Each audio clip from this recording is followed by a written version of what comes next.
আসসালামু আলাইকুম। আপনারা কেমন আছেন? আশা করি সকলেই আল্লাহ তাআলার অশেষ রহমতে ভালো আছেন।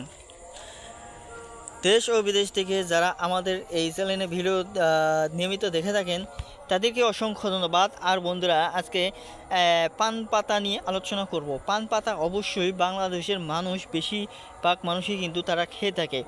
তো অনেক মানুষ রয়েছে আমাদের দেশে, তারা পান ছাড়া একদম থাকতে পারে না। তো প্রয়োজনে তারা ভাত খাবে না, তারপরও তাদের পান লাগবেই।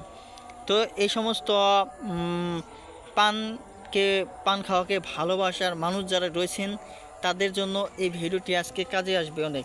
তার কারণ হচ্ছে তারা জানতে পারবেন কিভাবে পান গাছ চাষ করে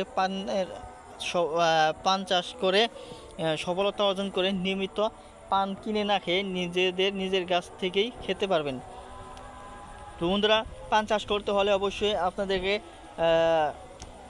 বাঁশ ও কঞ্চি দিয়ে জাংলা তৈরি করে নিতে হবে। সেইভাবেই আপনার, কিংবা বন্ধুরা যদি আপনাদের বড় কোনো গাছ থাকে সেই গাছের গোড়ার দিকে আপনারা পানের চারাগুলো রোপণ করে নিতে পারেন।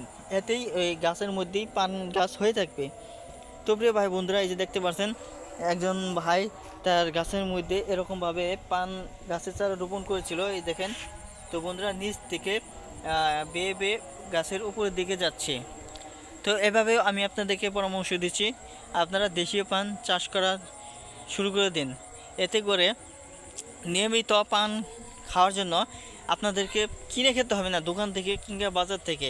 তো ভিডিওটি আপনাদের কেমন লাগলো অবশ্যই আপনারা কিন্তু কমেন্টের মাধ্যমে জানিয়ে দেবেন। ধন্যবাদ আপনাদেরকে।